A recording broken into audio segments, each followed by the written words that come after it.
What's up, everyone? Prague here, and I'm coming off of a reread now of Dune Messiah, and wanted to do a similar thing that I did with Dune, just talk about the book, what I thought, what I caught the second time around. Um, it's really interesting. I mean, I didn't think that the Dune books were going to be this rereadable, but I definitely catch so much more on the second reading, or maybe it's just a more mature reading, I don't know. Um, and I gotta say, I kind of felt this when I first read Dune and Dune Messiah, but I have to say I like Dune Messiah more than Dune, which may be sort of a heretical opinion, no pun intended, in within the Dune fandom. But I think it's mostly the villains, quote unquote, if you can call them that, because I really have a sort of headcanon going on, or my personal opinion that there are no good guys in Dune, and I'll explain that in a little bit. But Scytale, uh, Edric, Mahayam, Irulan, Korba, Bijaz, like all these characters have likable things about them. And this is a stark contrast to the Baron Harkonnen, right? Who's just made to be the most vile creature ever. He's smart, I guess, which is sort of likable, but he's just evil, eviler than evil, right? Um, and the villains in Dune Messiah, and I guess this sort of includes Bronzo Vix, who's probably one of my favorite characters in the entire thing, right? Um, even though again I've only read the first three books, and I'm going to give Children of Dune a second a chance. I didn't like it the first time I read it, but I'm gonna give it a second chance, and even if I don't like it, I might continue uh, and read the rest of the series. The books aren't that long, so I think it'll be a worthy investment just to have the whole story. I know some people have said that it kind of truncates at the end, and other people have said that's the point. Um, we'll see. I'll probably keep reading. Uh, all right, now that I got to finish Book of the New Sun. But anyway, I went off on a tangent there. Yeah, Dune Messiah, the villains are just so freaking good. Um, and I hesitate to call them villains because my whole thing is if I'm in the Imperium and this guy, lies his way into being a sort of religious figurehead and it results, he does this just to become emperor, at least from my perspective, does this just to become emperor, and in the process kills 61 billion people. Obviously, I'm not gonna like this guy, right? I would have been completely in Bronzo Vix's league, right? I would have been completely in agreement with Bronzo, except for maybe the little bit of racism that Bronzo has against Fremen. Uh, But I mean, the Fremen are sort of seen as savages, kind of rightly so, with how much destruction they cause, right? They're definitely the good guys in the first book, but Paul really leads them astray and into sort of, I mean, this is the whole sort of oil allegory thing, right? If you want to look at the book through that lens, that the exploitation of spice is what leads to the radicalization of the Fremen. Um, so yeah, I mean, there's really not any good players, so I guess I'll just get right into my headcanon about Paul, which I really in the first book, in the second book, okay, somewhere in the second book, Paul definitely knows about the Golden Path. He's already doing the things that he needs to do that. He maybe already knows about the eventual terraforming of Arrakis too, but I don't think the Paul and Dune knows about that stuff. I think that stuff is clouded in his prescience. So I think he lies to Liet Kynes about terraforming. And that's the whole, you get this scene with Leah Kynes that's kind of mysterious, where he's talking to his father, hallucinating, and the last thing he says is, uh, we scientists, I'm butchering this, but we scientists like forget the degree of error or something, or we forget how erroneous the universe is. I think that's him admitting that maybe he made the wrong choice, and that Paul, was not the good guy, despite Paul having this very charismatic um, way about him, which you see with sort of Scytale's second thoughts in Dune Messiah and Irulan defecting, basically. He has the Leto charisma, right? But that doesn't mean he's a good guy. And I get this vibe. I got this vibe again, especially rereading, that he does not make the best choices with his prescience. He's biased. He's heavily biased towards, you know, getting revenge on the Harkonnens and the Atreides house. It's sort of understandable, but you have to ask, does he make the right choices in lieu of that? And I don't think he does necessarily. Now it gets tough near the end of Dune Messiah when he starts talking about the Golden Path and he starts talking about, you know, he starts talking about this sort of endgame stuff that's gonna sort of be to the benefit of everyone. And I mean,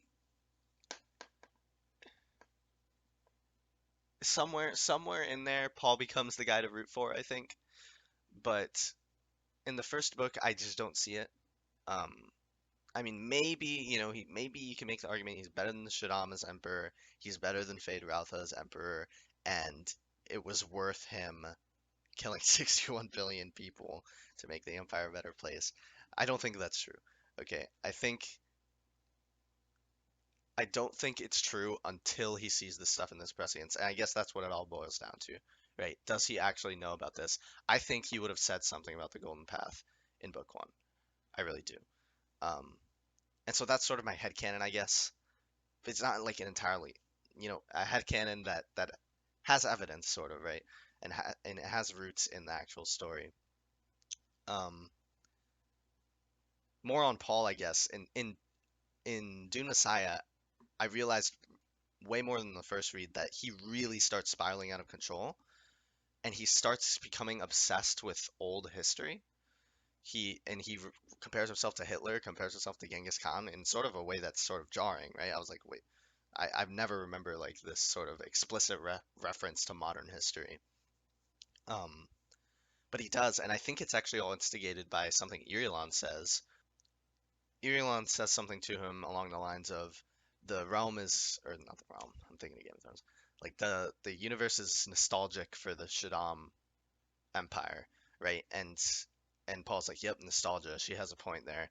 And then he goes after that, he just goes downward spiral, until like explicitly stating, "I'm dying of prescience," and that kind of is playing more to the Dune sort of theme that prescience can destroy someone, and immense accuracy in predicting the future is sort of awful. Um, and that also brings about another interesting thing about Paul. This might be a long video. Uh, that he is more upset about knowing that Chani has to die, and perhaps knowing that he has to sort of die himself, um, than about the jihad, which is very, very morally gray. I cannot stress enough how morally gray that is. Is it sort of understandable? Yes. I mean, in this vast universe, Paul believes that this thing is worth it, maybe by some twisted morality. Fine. He believes that the jihad is worth it. He wants to avoid it. It really pains him. It really does. I'm not saying that he doesn't care about the jihad, but you don't often see him crying and in just shambles. He doesn't really lose his mind. You get in Dune 1 sort of I'm a freak, you get some tears. All right. I think you get some tears. You might even get some tears. Um and then in Dune Messiah, he's just he's a shell of a man. Like he's gone in Dune Messiah. I did not realize how much Paul sort of destroys himself in this book. And I think it's explicitly stated, like people tell, I think Scytale says, or somebody says, Bijaz says, yeah, I think Bijaz says that, Paul's destroying himself. Um, but anyway, that's enough about my headcanon about Paul. Um, what else? What else? I can talk again about the villains because okay, Scytale is a really interesting character because he's sort of the main villain, I guess. He's sort of treated that way. I mean, you could make the argument that it's Mahayam or something, but he's sort of treated that way. But instead of like in the first book where Herbert gives the Baron all these despicable qualities, he makes Scytale sort of likable. Um, like Scytale, Paul sees that when he's copying Lichna or Lichna, I don't know how you say it. Um, that he sees remorse in his face, like he doesn't, like he regrets that he had to do this or something. And the giving the chances to escape and all the sort of philosophy prophecy or not prophecy philosophy, which is really cool. Uh, yeah, I mean all that stuff and more. I really like Scytale. I really like Edric. I love how he's sort of picked on. Edric deserved better. Um, Mahayam gets her moments in this book. She's not my favorite character, but she gets her moments. I think she's one of the better written female characters. It really comes to her own in Messiah, obviously. Um, and Irulan, I love Irulan, right? I love her histories. I love that she's. I just love her. She's sort of a Princess Ariane character, right? But way smarter. Yeah, but way smarter. And I guess really love that character archetype, right? Like the spoiled princess um, that has to redeem herself, basically. Um, yeah, I kind of forgot about Bijaz, but he is a really cool character. He has some very interesting philosophies, and I wish he didn't go out so quick, but that's what happens, I guess. That's what happens in Dune. Um, I'm sure there's something else in my headcanon, sort of. My headcanon right now is basically that Paul and Jessica are nowhere near the protagonists in Dune. Jessica might be the villain of the whole thing, because the Bene Gesserit are pretty twisted, right? And my feeling is that she did not give birth to Paul because she loved Leto.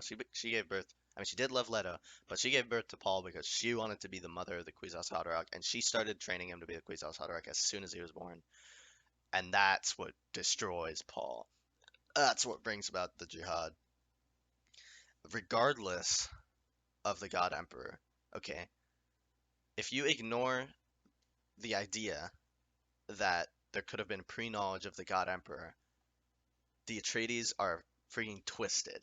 Okay, meaning Jessica and Paul. The Bene Gesserit are twisted. Like everyone is twisted in this universe. That's the vibe that I'm getting. There are no good players in this universe. It is just a mess, right? And I sort of love that. And it's not entirely a headcanon, right? I mean, this is the way that Herbert writes. He doesn't come out and explicitly tell you, oh, Paul might not be the protagonist that he seems. Jessica's not all that great, especially because you get from their POVs, so they're not gonna admit that to you. Even though Paul basically comes very close in Messiah. Um, but yeah, interesting that Gurney's not in this book at all. Um, ending is it was I remembered it cooler. It's very abrupt. I remembered the knife throw. Oh, that reminds me. Okay, talking about the knife throw. I'm talking about the knife throw where Paul throws it into Scytale's eye, from with the vision from Leto II. Um, there's insane foreshadowing. Okay, there's a super obvious foreshadowing that I caught when Alia, the Nike scene in fighting the trading dummy.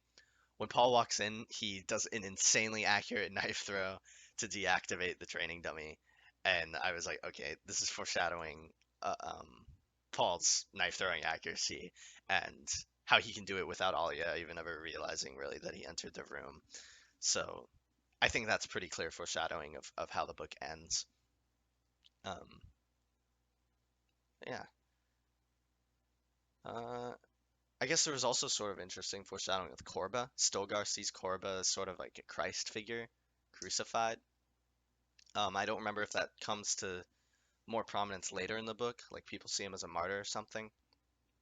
But yeah, I mean that was something sort of in non-Herbert fashion, like this super explicit symbolism, which can be good sometimes, right? I mean George R. R. Martin does it sometimes, where he describes.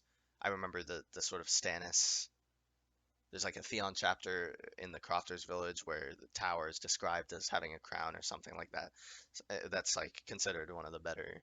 George R. R. Martin symbolism things, and it's super explicit, right? But it's good. Um, anyway, yeah, I think that's all I've got for Dune Messiah. I'll give Children of Dune a second chance. Um, but for now, I guess that was my thoughts on the reread of Dune Messiah, and I'll catch you in the next one.